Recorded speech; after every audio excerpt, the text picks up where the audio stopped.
Kerala cricket team മുൻ captain P രവിയച്ചൻ അന്തരിച്ചു. 96 വയസ്സായിരുന്നു. കേരളം ആദ്യമായി രഞ്ജി ട്രോഫി മത്സരം വിജയിച്ചപ്പോൾ ടീം അംഗമായിരുന്നു. തൃപ്പൂണിത്തുറയിൽ മകനൊപ്പം താമസിക്കവേ ഇന്നലെ രാത്രിയാണ് പി രവിയച്ചൻ അന്തരിച്ചത്. മൃതദേഹം വീട്ടിലും തൃപ്പൂണിത്തുറ ക്രിക്കറ്റ് ക്ലബിലും പൊതുദർശനത്തിന് വെച്ച ശേഷം ഉച്ചയ്ക്ക് 3:30 ചേന്നമംഗലം പാലിയം തറവാട്ടിൽ എത്തിക്കും.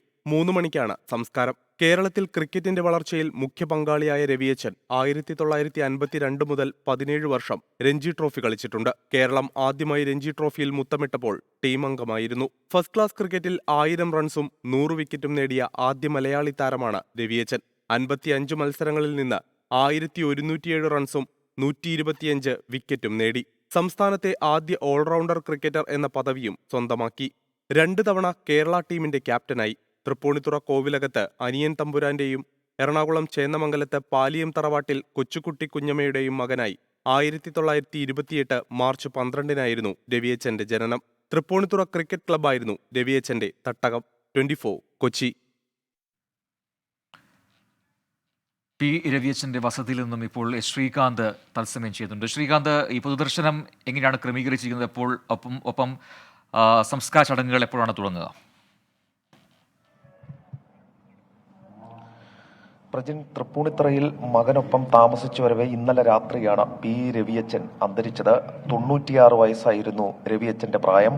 വീട്ടിലും തൃപ്പൂണിത്തുറ ക്രിക്കറ്റ് ക്ലബിലും പൊതുദർശനത്തിന് വച്ച ശേഷം ഉച്ചയ്ക്ക് 1:30 മൃതദേഹം ചേന്നമംഗലം പാലിയം തറവാട്ടിൽ എത്തിക്കും. 3 മണിക്കാണ് സംസ്കാരം നിശ്ചയിച്ചിട്ടുള്ളത്. ഇവിടെ രാവിലെ 9:30-10 മണിയോടുകൂടി ഈ തൃപ്പൂണിത്തുറ ക്രിക്കറ്റ് ക്ലബിലേക്ക് അദ്ദേഹത്തിന്റെ ഭൗതിക ശരീരം എത്തിക്കും. തൃപ്പൂണിത്തുറ ക്രിക്കറ്റ് ക്ലബ്ബായിരുന്നു രവിയച്ചന്റെ തട്ടകം.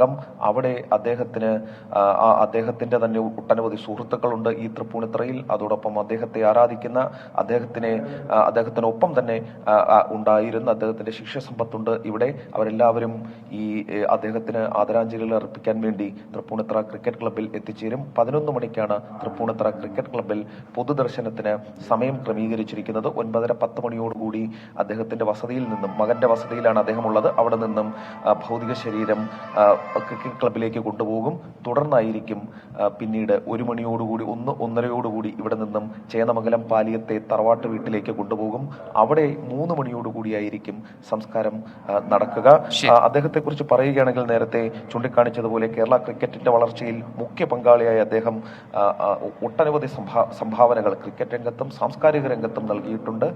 വലിയ വിടവാണ് സംഭവിക്കുന്നത്. എന്തായാലും പൊതുദർശനം 11 മണിക്ക് ആരംഭിക്കും. ശ്രീകാന്താണ് വിവരങ്ങൾ നൽകിയത്. ലോകത്തെവിടെയായാലും ഏത് സമയത്തും 24 വാർത്തകളും ഓഗ്മെന്റഡ് റിയാലിറ്റി പാക്കേജുകളും എക്സ്പ്ലെയിനറുകളും വിശദമായി കാണാൻ ഞങ്ങളുടെ യൂട്യൂബ് ചാനൽ നിങ്ങൾക്ക് സബ്സ്ക്രൈബ് ചെയ്യാം.